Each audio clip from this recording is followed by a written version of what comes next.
बिस्मिल्लाहिर्रहमानिर्रहीम। अस्सलाम वालेकुम। आज 19 सितंबर बरोज़ इतवार हम बात करेंगे 3 अहम केसेस के हवाले से। आप जानते हैं कि लाल मस्जिद का ऑपरेशन और उसके बाद आज तक मौलवी अब्दुल अज़ीज़ के जो गैर कानूनी काम हैं, अब उसके ऊपर बिलाखिर हुकूमत पाकिस्तान ने बड़ा एक्शन लिया है। बड़ी अहम तफसीलात हैं जो मैं आपके साथ शेयर करूँगा। साथ हम बात करेंगे सरकारी अफसर, साबिक सरकारी अफसर जो रिटायर तो हो गया लेकिन ताकत का नशा ना गया, और जिसकी वजह से उसने चलती गाड़ी में ड्राइवर को कत्ल किया और फिर उसके बाद उसकी गिरफ़्तारी हो गई। ये बड़ी ही अहम तफसीलात हैं जो मैं आपके साथ शेयर करूंगा। और साथ हम बात करेंगे शहबाज शरीफ का फ्रंट मैन, FIA की बड़ी कार्रवाई और शहबाज शरीफ के फ्रंट मैन को गिरफ़्तार कर लिया है। और शहबाज शरीफ उस फ्रंट मैन के ज़रिए कैसे अपने ख़िलाफ़ मनी लॉन्ड्रिंग के केस की जो एविडेंस है उसको तबाह कर रहे थे, और कितना बड़ा स्कैंडल पकड़ा है मनी लॉन्ड्रिंग केस में। शरीफ ख़ानदान के ख़िलाफ़ जो केस है उसमें कितना बड़ा स्कैंडल और कितनी बड़ी गिरफ़्तारी है जो मैं आपके साथ शेयर करने जा रहा हूँ। और मैं समझता हूँ कि FIA की बहुत बड़ी कार्रवाई है जो उन्होंने शरीफ ख़ानदान के ख़िलाफ़ की है। पहले मैं आपको सरकारी अफसर का बताता चलूँ। साबिक सरकारी अफसर हैं और वो ताकत के नशे में धुत, उनको ओहदा चला गया, वो रिटायर हो गया, लेकिन उसके बावजूद जो ताकत का नशा है वो अभी तक बरकरार था। और यही वजह है कि ये कराची का इलाका है। चलती गाड़ी के अंदर एक साबिक अफसर ने अपने ही ड्राइवर पर फायरिंग कर दी, जिसके नतीजे में ड्राइवर शदीद ज़ख्मी हो गया और बाद में पुलिस ने उस मुलज़िम को गिरफ़्तार कर लिया। कराची का ये गुलबर्ग का इलाका है जहां वफाकी बोर्ड ऑफ रेवेन्यू FBR के एक साबिक अफसर ने अपने ड्राइवर पर हमला किया। पुलिस के मुताबिक मुलज़िम मुसरत हुसैन जो कि साबिक FBR का अफसर है, अपने गाड़ी पर अपने ड्राइवर के साथ घर वापस आ रहा था कि रास्ते में ड्राइवर के साथ किसी बात पर बहस हो गई। बात बढ़ते बढ़ते तलख कलामी तक पहुंच गई और जिस पर मुसरत हुसैन ने तैश में आकर ड्राइवर को चलती गाड़ी में पीछे से गोलियां मार दी।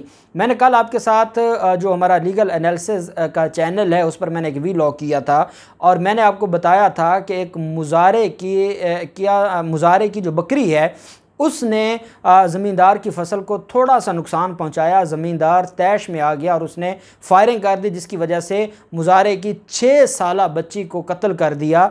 और ये बहावलपुर का इलाका था और बहावलपुर का ये वाक़या था। अब ये कराची में वाक़या है। अगर उनके दरमियान कोई इख्तिलाफ़ हुआ किसी बात पर, उनकी आपस में जो है वो मामलात ख़राब हुए, तो क्या कत्ल कर देंगे? क्या आप किसी की जान ले लेंगे? इंसानियत की जो एक इंसान है, हमारा दीन कहता है कि एक इंसान का कत्ल पूरी इंसानियत का कत्ल है। और यहाँ तैश में आके यहाँ गुस्से की वजह से कत्ल कर दिया जाता है, गोली मार दी जाती है। ये तो उस ड्राइवर की जो ज़िंदगी है, अभी उसकी ज़िंदगी बाकी थी, अभी भी वो खैर शदीद ज़ख्मी है और अल्लाह पाक उसको सेहत दे, लेकिन इसने अपनी तरफ से तो उसको कत्ल कर दिया। अब आगे वो ज़िंदा रह गया तो ये उसकी ज़िंदगी थी। और इस दरिंदे को, इस ऐसे शख्स को गिरफ़्तार तो कर लिया गया है, लेकिन सिंध पुलिस की ये ज़िम्मेदारी बनती है कि ये उसके ख़िलाफ़ कार्रवाई करके उसको करारे वाक़ई सज़ा दिलवाएँ। ये वो लोग हैं जो हमारी सोसाइटी के लिए एक थ्रेट बनते जा रहे हैं। ये इस तरह की जो मेंटालिटी है वो दिन ब दिन हमारी सोसाइटी में बिगाड़ पैदा कर रही है और ये जो बिगाड़ है ये बढ़ता जा रहा है और अगर इसको ना रोका गया तो ये मामला ख़राब हो जाएगा।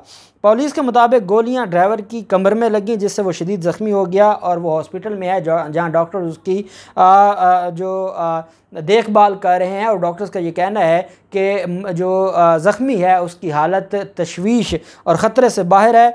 और पुलिस ने यह भी कहा है कि मुलज़िम मुसरत हुसैन को फ़ौरी तौर पर गिरफ़्तार कर लिया गया, उसके ख़िलाफ़ इक़दाम कत्ल का मुकदमा दर्ज किया जाएगा और इस कार्रवाई को आगे चलाया जाएगा। फिलफौर उसका मेडिकल करवाया जाए और मेडिकल करवाने के बाद फिर ये जो मामला है इसको आगे बढ़ाया जाए और इस मामले में उनको रिलीफ़ दिया जाए। फिर दूसरी तरफ जो अहम चीज़ है वो ये है कि जो मौलवी अज़ीज़ उर रहमान का मामला है, मौलवी अज़ीज़ उर रहमान वो उसका जो किरदार है और जिस तरीके से उसके ख़िलाफ़ मौलाना अब्दुल अज़ीज़, वो मुफ्ती अज़ीज़ उर रहमान है, वो जो जमीयत उलमा इस्लाम फ़े के साबिक रहनुमा हैं और जो गिरफ़्तार हुए थे मदरसा केस में, ये मौलाना अब्दुल अज़ीज़ हैं लाल मस्जिद वाले, इनके ख़िलाफ़ मुकदमा दर्ज कर लिया गया है। इसका और ये काफ़ी दिनों से था, जब तालिबान ने काबुल पर हमला किया, फ़तह कर लिया अफ़गानिस्तान को और उन्होंने अमेरिका को और बाकी फ़ौजों को भगा दिया, तो जो मेंटेलिटी पाकिस्तान में थी, अब एक रियासत है, रियासत पाकिस्तान, वहाँ किसी और रियासत का, चाहे वो आपका जो ब्रादर मुल्क है, आप उसका झंडा तो नहीं लगाएंगे। इन्होंने वो झंडा लगाया और झंडा लगा के जामे हफ्सा और लाल मस्जिद, इनके ख़िलाफ़ जो परवेज़ मुशर्रफ ने जो कुछ किया था उसके बारे में अभी तक जो हमारी कौम है वो कंफ्यूज है। कुछ कहते हैं कि परवेज़ मुशर्रफ ने बहुत अच्छा किया था, कुछ कहते हैं कि परवेज़ मुशर्रफ का तरीक़ेकार ठीक नहीं था। ये हर बंदा समझता है कि जो इनका कंडक्ट है, जो इनका करैक्टर है, और जिस तरीके से ये मुख्तलिफ़ ऑफेंसेस में, मुख्तलिफ़ क्राइम्स में और रियासत के ख़िलाफ़ बगावत और रियासत दुश्मनी में और रियासत में दहशतगर्दी फैलाने में ये लोग मुलव्वस हैं, इस बात पर तो हर बंदा जो है वो इस बात को तस्लीम करता है। आगे आ जाता है आपका तरीक़ाकार, उस पर इख्लाफ़ पाया जाता है। कुछ लोग कहते हैं कि परवेज़ मुशर्रफ ने ठीक किया था, कुछ का ये कहना है कि परवेज़ मुशर्रफ ने तरीक़ाकार सही अडॉप्ट नहीं किया। बहरहाल इनके ख़िलाफ़ जो अमारात इस्लामी का परचम है वो उतरवाने के लिए पुलिस वहाँ पर पहुँची थी, जहाँ उन्हें मौलाना अब्दुल अज़ीज़ ने धमकियाँ दी, और धमकियाँ देने के बाद जो है उसने कहा कि तालिबान आएंगे और पाकिस्तान के तालिबान आपका हशर कर देंगे। ये TTP की बात कर रहे हैं और धमकियाँ दे रहे हैं कि TTP आएगी और पाकिस्तान को ठीक कर देगी और पाकिस्तान पर कब्ज़ा कर लेगी। और पुलिस एहलकारों को कहा कि इनकी नौकरी पर लानत हो और हम आप लोगों को नहीं छोड़ेंगे।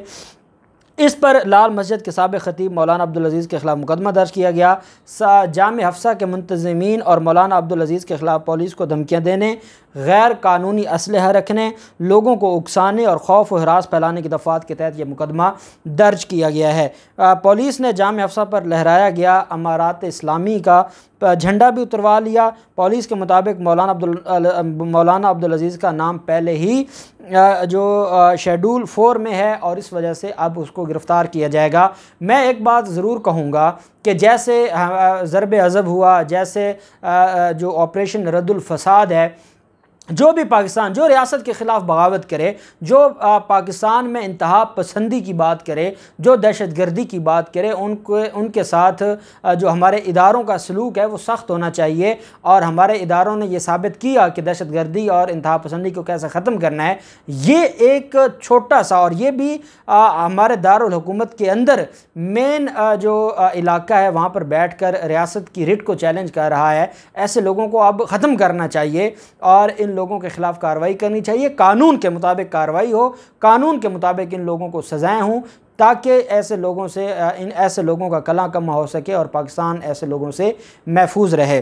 फिर मामला जो है वो आप जानते हैं, शहबाज शरीफ के ख़िलाफ़ जो केस है, शहबाज शरीफ के ख़िलाफ़ जो मनी लॉन्ड्रिंग का केस है, कल मैंने आपको बताया था 18 सितंबर को बड़ी अहम डेवलपमेंट हुई थी। और वो डेवलपमेंट ये थी कि 6 बैंकर्स का बयान कलम बंद किया गया था। ये वो बैंकर्स थे जिन्होंने आके अदालत में बयान दिया FIA के केस में, जो FIR है शहबाज शरीफ के ख़िलाफ़। और उन्होंने कहा कि शहबाज शरीफ और उनकी फ़ैमिली कैसे रमज़ान शुगर मिल के जो चपड़ासी हैं या वहाँ पर काम करने वाले, वहाँ पे कोई गार्ड है, उनके अकाउंट्स, उनके नाम पर बेनामी अकाउंट्स या फेक अकाउंट्स या जाली ट्रांजैक्शन या मशकूक ट्रांजैक्शन का जो मामला था वो सारे का सारा अब बताया था।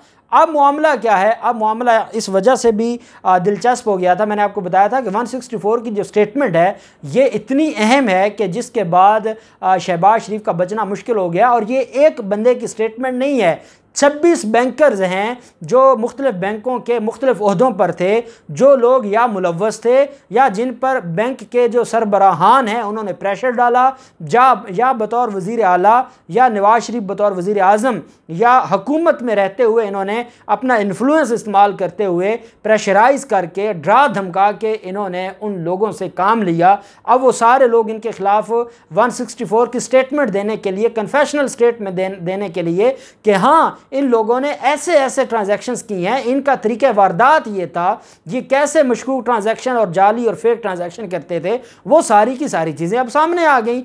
6 गवाहान जो थे, उनका जो 6 बैंकर्स थे जो इस सारे मामले में मुलव्वस थे, अब उन्होंने आके बयान दिया है कि ये कैसे हम इस्तेमाल करते थे। उनके 164 की स्टेटमेंट्स रिकॉर्ड हो चुकी हैं। 26 ये टोटल लोग हैं। 20 लोगों के बयान रिकॉर्ड करने के लिए 23 सितंबर की तारीख मुकर्रर की है जुडिशल मजिस्ट्रेट ज़िला कचहरी लाहौर में, और उसमें हमजा शहबाज और शहबाज शरीफ को भी तलब किया गया है कि अगर वो गवाहान से जिरा करना चाहते हैं तो वो करें। अब शहबाज शरीफ ने क्या किया, अपने फ्रंट मैन के ज़रिए एक सीनियर जो साबिक सीनियर अफसर था बैंक का, उसके ज़रिए जो ये बैंकर्स हैं जो शहबाज शरीफ और उनकी फैमिली के ख़िलाफ़ बयान देने आए थे, जो स्टेटमेंट देने आए थे, जो बताने आए थे कि कैसे इन लोगों ने फ्रॉड किया, मनी लॉन्ड्रिंग की, उनको डराने धमकाने में मुलव्वस जो शख्स था, जो मनी लॉन्ड्रिंग केस में मुलज़म भी था, जिसके खिलाफ FIR में जिसका जिक्र भी है, उसको गिरफ्तार कर लिया है FIA ने। और ये आज की सबसे बड़ी गिरफ्तारी है जाली अकाउंट्स केस में और मनी लॉन्ड्रिंग के केस में।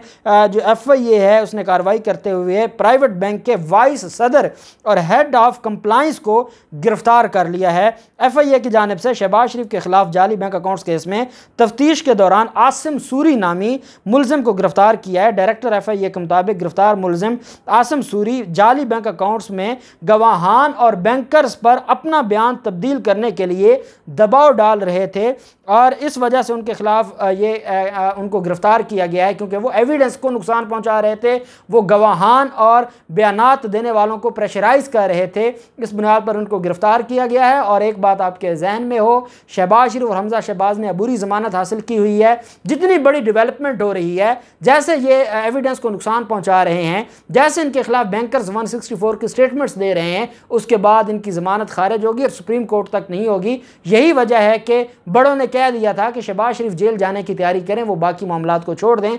देखते हैं क्या होता है। जो भी तफसीलात होंगी आपके साथ शेयर करते रहेंगे। अल्लाह पाक पाकिस्तान कामयाब नासिर हो। बहुत शुक्रिया। अल्लाह हाफिज़। पाकिस्तान जिंदाबाद।